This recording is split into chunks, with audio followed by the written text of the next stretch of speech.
The Galactic Assembly watched in smug silence as the tiny blue planet's message played, "We respectfully ask you to reconsider your invasion." They laughed. Humanity smiled. History would mark that smile as a cosmic warning label. The Galactic Assembly was in session, and as usual, Earth was the joke of the day.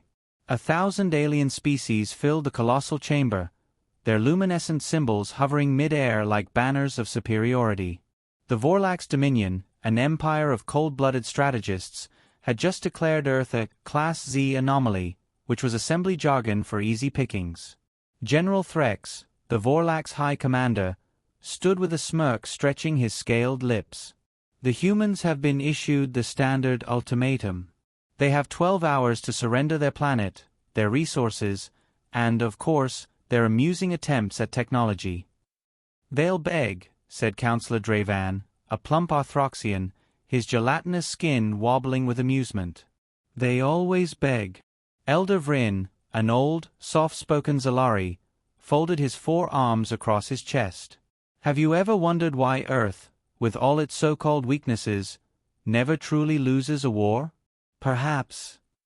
He was cut off as a hologram flickered to life at the center of the chamber.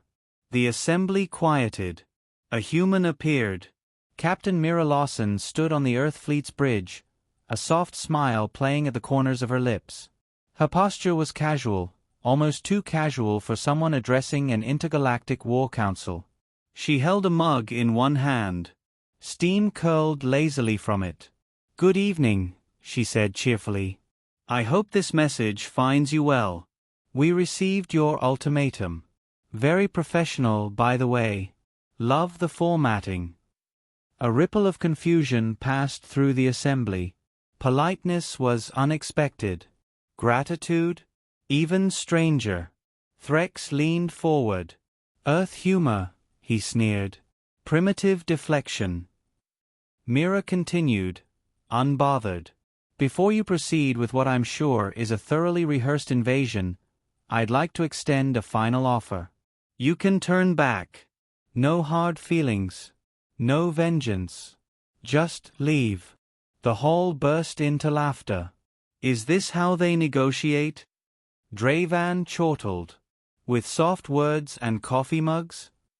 "She's stalling," Threx growled. "Pathetic." Elder Vryn, however, watched quietly, narrowing his ancient eyes. Mira took a sip from her mug and set it down. "I understand. You've committed fleets, resources, pride. It's hard to pull back after so much investment. So, in the spirit of transparency, here's what's about to happen." The assembly silenced, curiosity piqued. "You'll advance toward Earth. You'll see what looks like an underwhelming defense grid, old satellites, outdated patrol ships. You'll laugh. And then, one by one, your ships will stop responding. Your weapons will misfire. Your shields will invert. Your command hierarchy will collapse. And by the time you realize it's not a glitch, you'll be recycling your flagship's hull into spare parts, at our discretion." The assembly was no longer laughing. Threx's eyes flared. "Empty threats. Your fleet is insignificant. Your technology is obsolete." Mira tilted her head, her smile never fading. "Obsolete, perhaps. But did you ever stop to wonder why we never upgraded? Why we let you sell us your superior tech? Why we bought your automated systems, your neural links, your AI protocols?" She leaned in, voice soft. "We wanted you to." The words struck with surgical precision. The assembly's confidence wavered, just a ripple, but enough. Dravan blustered. "Ridiculous.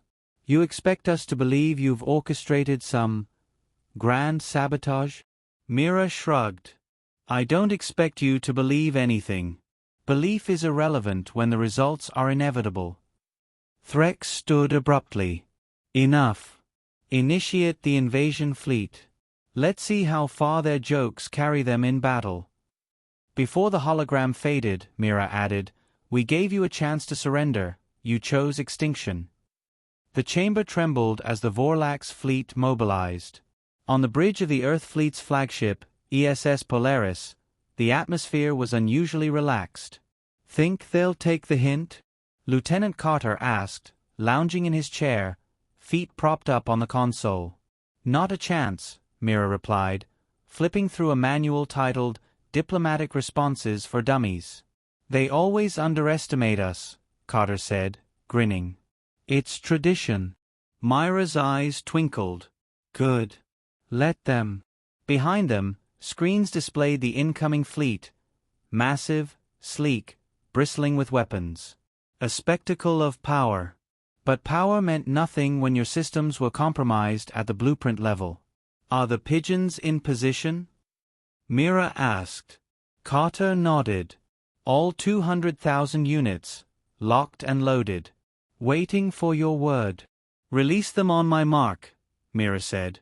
Back in the assembly's observation deck, the Vorlax armada advanced confidently. Streams of ships, their hulls gleaming like polished obsidian, closed in on Earth's orbit. "Observe," Threx announced. "The annihilation of a primitive species." Yet, something was off. "Commander, our forward scouts are reporting anomalies," an aide whispered. "What anomalies?" Threx snapped. They're being followed. By pigeons." Threx blinked. "Pigeons?" "Sir, drones. Small, unarmed, scrap-made drones." The assembly erupted in derision. Elder Vryn, however, watched the monitors closely, his expression grim. "Shall I swat them out of the sky, sir?"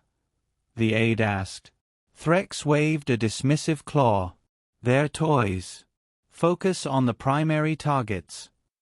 In Earth's command room, Mira smiled as she watched the live feed. Pigeons deployed. Initiating scavenger protocol. The drones, seemingly harmless, latched onto the alien ships. They began dissecting them, stripping key components, rerouting power supplies, jamming communication nodes. All in real time, unnoticed by the aliens until systems began to fail en masse. "Sir, our main cannons are offline. Shields fluctuating. Engine control unresponsive." Panic swept through the Vorlax fleet. "What is this madness?" Threx roared. "Purge the drones." But it was too late. Every countermeasure they deployed was turned against them. Their own defense systems, having been sold to Earth over the years, had backdoors. Carefully placed by human engineers who had smiled politely during trade agreements. Mira leaned back. "You see, General, we don't need bigger ships. We don't need fancier weapons. We just needed patience." Carter laughed. "And you gave us decades of it." Elder Vryn's voice cut through the chaos. "Never fight an enemy who smiles while losing." Mira smiled wider. By the time the Vorlax realized their fleet was a floating scrapyard, Earth's fleet hadn't fired a single shot. They didn't need to. The last message from Earth fleet wasn't a declaration of war. It was a statement of fact. On the Vorlax command ship, alarms screamed.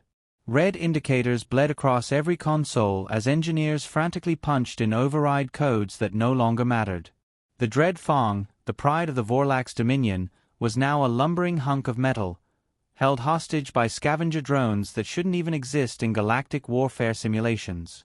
"Explain to me," General Threx snarled, "how a species using combustion engines a century ago is disabling my fleet with trash."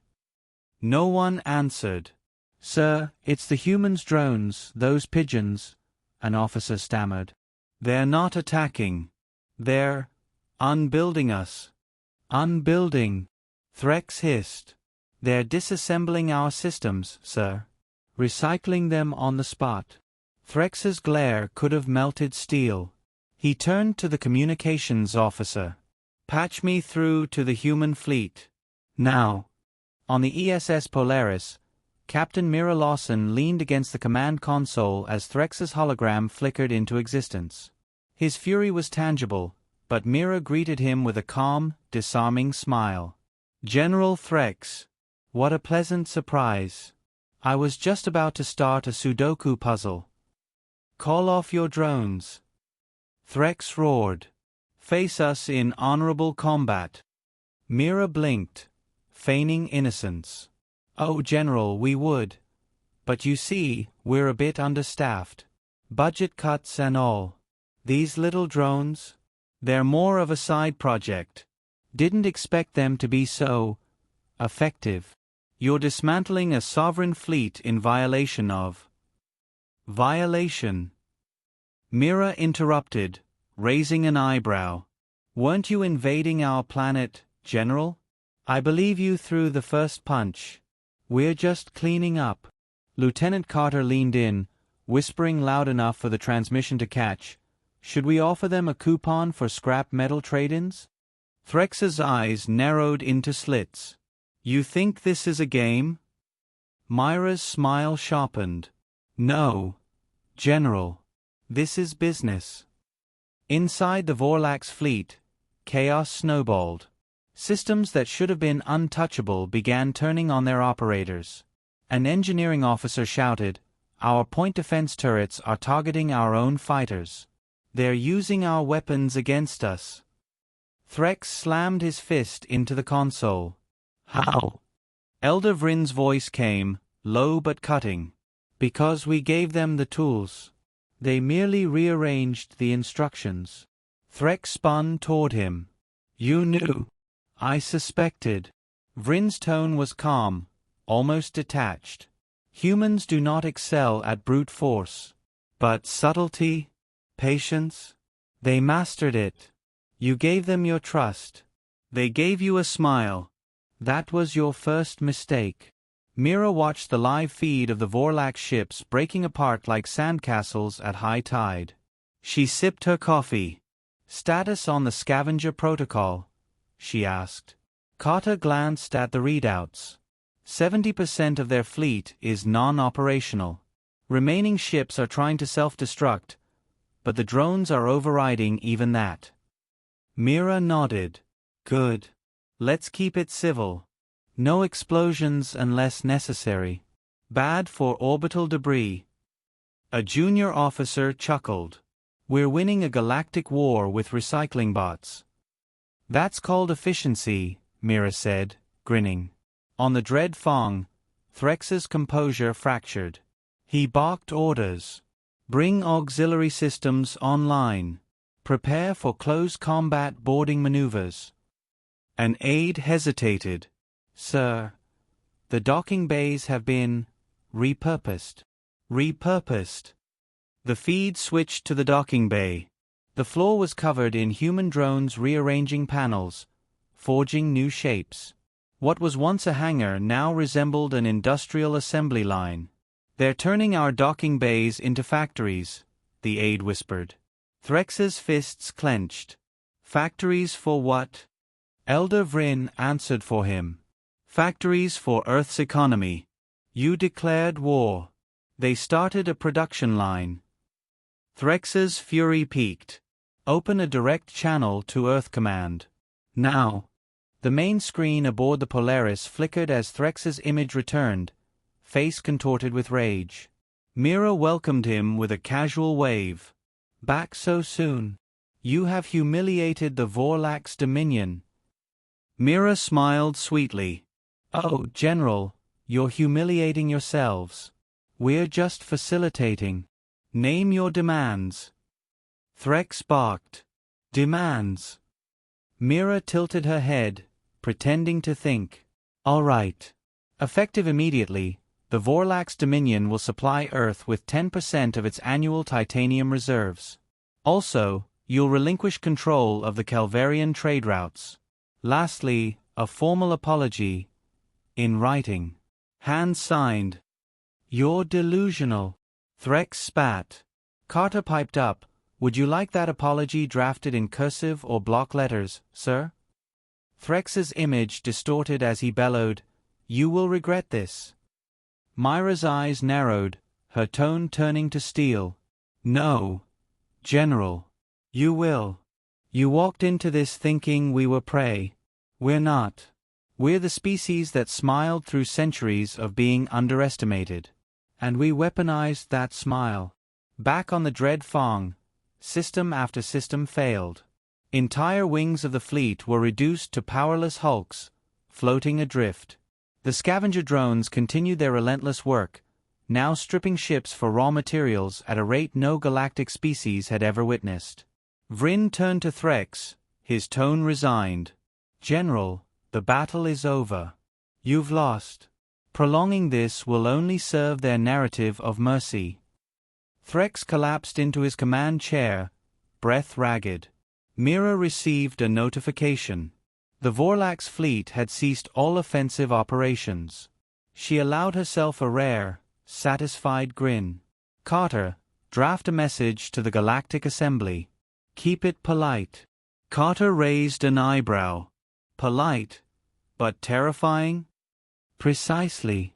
Myra's transmission echoed across the Galactic Assembly's chamber. "To the esteemed members of the Assembly, Earth acknowledges the recent misunderstandings. Rest assured, we have no desire for prolonged conflict. However, should future invasions be considered, please be advised, Earth's recycling programs are highly efficient, and we're always in need of raw materials." The hall was deathly silent. Elder Vryn, observing from his seat, allowed a small, knowing smile. Never provoke a species that refines war into an economic model. Mira stood on the bridge, looking out over Earth. The planet had barely noticed the attempted invasion. Life went on.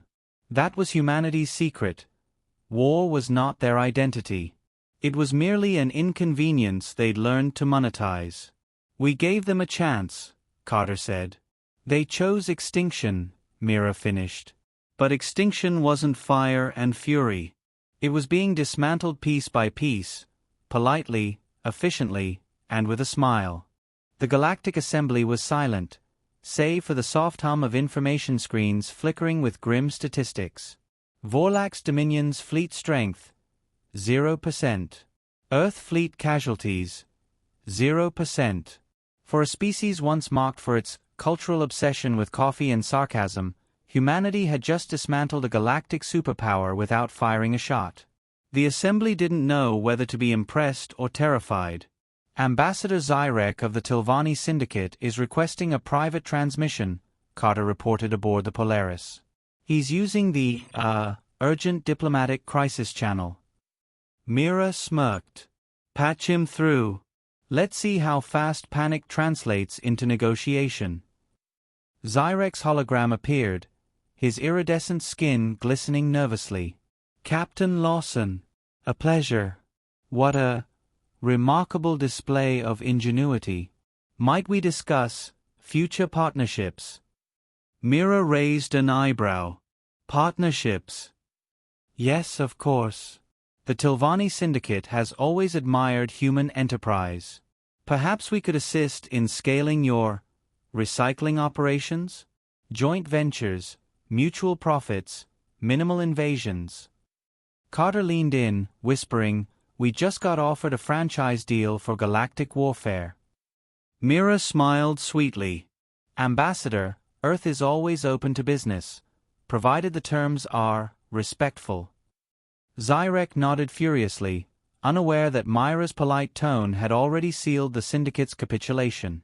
The truth was, the battle had never been about military victory. Humanity's endgame was never conquest. It was market domination. Decades ago, when Earth realized it couldn't match the technological arms race, it had pivoted. Where others built weapons, humans built weaknesses. Every trade deal, every technological upgrade they accepted from the galaxy's superpowers came with silent vulnerabilities. Backdoors, hidden subroutines, materials engineered to fail at a precise moment. And all the while, humanity smiled, played the role of the enthusiastic underdog, and waited. In the Assembly's private chambers, Elder Vryn convened an emergency council of senior species leaders. "Gentlemen," he began, his voice grave, "we are facing an enemy that refuses to act like one. That makes them infinitely more dangerous." Counselor Dravan sneered. They're scavengers. Pirates in formal uniforms. They're predators in diplomats' clothing, Vryn corrected. The Vorlax thought they were hunting prey. In truth, they were walking into a well-laid ambush disguised as a trade agreement. The council murmured uneasily. For centuries, power had been measured in fleet size, firepower, territorial control. Earth had redefined the metric. They'd weaponized subtlety. On board the Polaris, Mira watched as more transmission requests flooded in. Trade empires, independent alliances, even former enemies were scrambling to open dialogues with Earth. Interesting, Carter mused. We were galactic nobodies a week ago. Now we're the most popular booth at the market. Mira chuckled. Fear is a potent marketing tool. A notification blinked. New message, Carter said, from the Galactic Economic Council. Myra's eyes narrowed. Open it. The hologram displayed an official communiqué, proposal to integrate Earth's recycling protocols into galactic resource management. High-priority economic emergency. They want us to manage their supply chains now, Carter said, shaking his head in disbelief. Mira leaned back, satisfied. Of course they do. They've just realized they're dependent on us. And we haven't even raised our prices yet. Meanwhile, on the crippled Dread Fong, General Threx sat in silence, surrounded by the skeletal remains of his fleet. His pride had been stripped alongside the hull plating of his ships.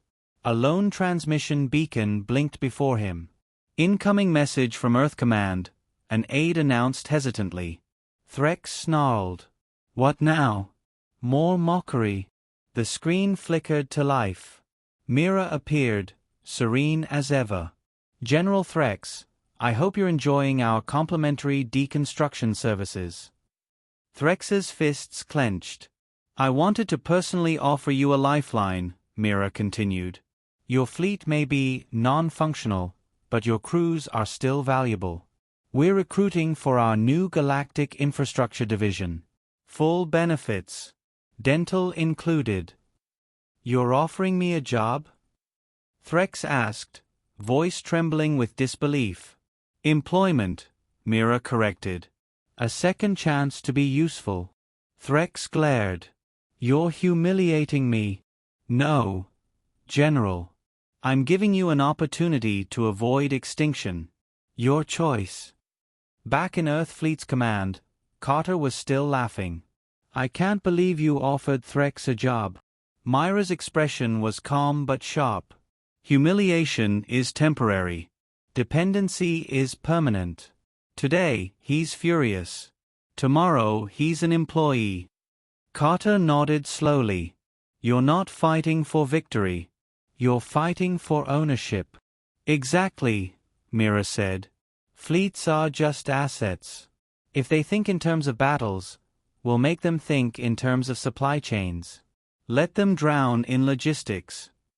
Elder Vryn, watching from the assembly, couldn't help but admire the sheer audacity of humanity's approach.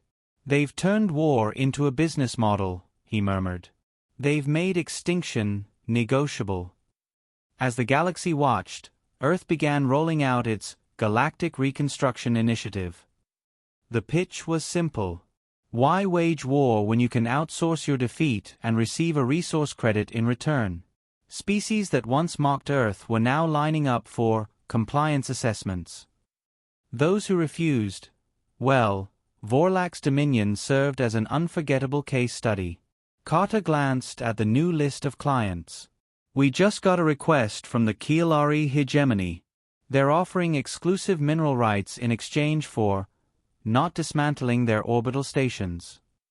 Efficient negotiation, Mira said. Prepare the contract. By the end of the cycle, Earth's fleet hadn't expanded. Its weapons remained modest. But the galaxy's greatest empires now operated under Earth's economic oversight. The Assembly, once a symbol of galactic dominance, had been outmaneuvered by a species that had mastered the art of playing small, until it was too late. Mira stood on the bridge, watching as star charts updated. Territory lines no longer represented military control. They represented supply agreements. "We didn't conquer them," Carter said, watching in awe. "We bought them out." Mira smiled, a gleam of satisfaction in her eyes. "That's how you build an empire that never needs to fire a shot." The Galactic Assembly had seen empires rise and fall, but never had it witnessed an empire that refused to call itself one. Earth, a planet once dismissed as a cultural sideshow, now dictated the flow of galactic resources without firing a single superweapon. Trade lanes, supply chains, infrastructure, all silently pivoted around Earth's logistics, like moons circling an unassuming planet. But Mira Lawson wasn't celebrating yet. Control wasn't the victory. Control was the opening move. "Status on the Vorlax Dominion?" Mira asked, hands clasped behind her back as she observed the holographic map of shifting galactic territories. Lieutenant Carter scrolled through the latest reports. Their fleet's been repurposed into civilian manufacturing hubs. Threx has officially signed on as Director of Operations. His salary's generous enough to keep his pride manageable. Mira nodded. "Good. A proud man with nothing to lose is dangerous. A proud man on payroll is just a middle manager." "Speaking of pride," Carter said, smirking, "Ambassador Zyrek has drafted a galaxy-wide broadcast. He wants to officially endorse Earth's Resource Stabilization Program. Claims it's a symbol of interspecies cooperation." Myra's lips curved. "From invasion to endorsement. I admire their adaptability." In the assembly, murmurs of discontent brewed beneath the surface. Earth hadn't demanded tribute. They hadn't occupied territories. They simply made themselves indispensable. That, to the Assembly's ancient aristocracy, was more terrifying than any armada. Councillor Dravan slammed his fist on the table. "They are leeches, Vryn. They produce nothing yet own everything." Elder Vryn's gaze was cold. "They produce trust, Dravan. We sold it to them for profit. And they weaponized it while we laughed." The truth was undeniable. Earth's quiet grip on galactic infrastructure had grown so deep that even attempting to oppose them risked economic collapse. But Mira had bigger plans. On board the Polaris, a secure channel blinked active. "Who's calling?" Carter asked. "Restricted encryption," the comms officer replied. "Origin, Earth. High Command." Myra's eyes narrowed. "Put them through." The hologram formed into Admiral Rain, head of Earth Strategic Command. His expression was calm but carried the weight of something heavier than fleets. "Captain Lawson, the Assembly has called for an emergency vote," Rain said. "They plan to formalize Earth as a galactic economic protectorate. They believe by giving you a title, they'll control you." Mira smiled faintly. "Predictable." Rain leaned forward. "It's time to enact Protocol Aegis." The bridge went silent. "Are we sure?" Mira asked. "Once this moves, there's no going back." Rain's tone was absolute. "The galaxy needs to learn the difference between owning resources and controlling survival." Hours later, the Assembly convened. The vote was a formality. Titles were their favorite illusion of power. Mira Lawson's hologram appeared before them, her posture relaxed as ever. "Esteemed members," she began, "Earth is flattered by your proposal. However, we must decline the title of Protectorate. Titles, after all, are ceremonial. We prefer practical arrangements." Dravan sneered. "You overstep, Captain. The Assembly does not negotiate with upstart species." Myra's smile never wavered. "Of course not. You negotiate with suppliers. And currently, Earth controls the primary production of quantum stabilizers, biosynthetic alloys, and, most importantly, the maintenance algorithms of your fleets." The Assembly's murmurs turned sharp. Elder Vryn understood immediately. "You wouldn't." Myra's tone dropped to a velvet softness that chilled the room. I gave you a chance to surrender your arrogance. You chose extinction. Carter, monitoring from the Polaris, executed Protocol Aegis. Across thousands of ships, stations, and planetary hubs, subtle failures cascaded. Not explosions. Not attacks. Just stoppages. Docking clamps refused to disengage. Energy grids stalled at 30%. Fleet coordination networks flickered into silence. For the first time in history, the galaxy felt what it meant to be unplugged. Mira watched the assembly's feed as the realization dawned. You see, she said calmly, we don't conquer worlds. We make it impossible for them to function without us. You mistook our patience for passivity. It was logistics. Dravan's voice cracked. You'll collapse the entire trade network. Mira smiled. Only temporarily. We can have it running again by tomorrow morning, assuming cooperation. What do you want? Elder Vryn asked, though he already knew. Compliance, Mira said. Not through treaties or charters. Through habit. You'll do business with Earth because it's easier than rebuilding everything we optimized for you.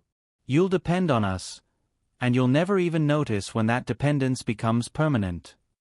The Assembly had waged wars for millennia. They had never fought a war they couldn't see. Until now. Carter's console beeped. Transmission flood incoming. Every major trade faction is offering deals. Priority access, shared patents, voting rights. Mira leaned back. Tell them we'll consider. Slowly. Make them wait. Make them want us more. The galaxy had expected Earth to demand thrones and flags. But humans understood something better than conquest. They understood contracts. On the Dread Fong, General Threx stared at the new corporate insignia being painted on the hull. Once, it had been a symbol of Vorlak's dominance. Now, it read, Earth Galactic Solutions, Vorlak's division. An aide approached, hesitating. Sir, Earth has sent the first quarterly operational guidelines. Threx sighed. Let me guess. Efficiency quotas. The aide nodded. And coffee breaks. Threx closed his eyes. He had fought wars across the stars. Yet, in the end, he'd been outmaneuvered by polite humans with coffee mugs and supply chains. Mira stood on the bridge, Earth spinning gently beneath them. We never needed to build bigger guns, Carter said. We just had to make them need us more than we needed them. Mira nodded. That's humanity's true weapon. Not destruction. Dependency. As the stars glittered, Earth's empire expanded, not through warships, but through the quiet, invisible threads of commerce, habit, and necessity. The galaxy had chosen extinction. But Earth had chosen management.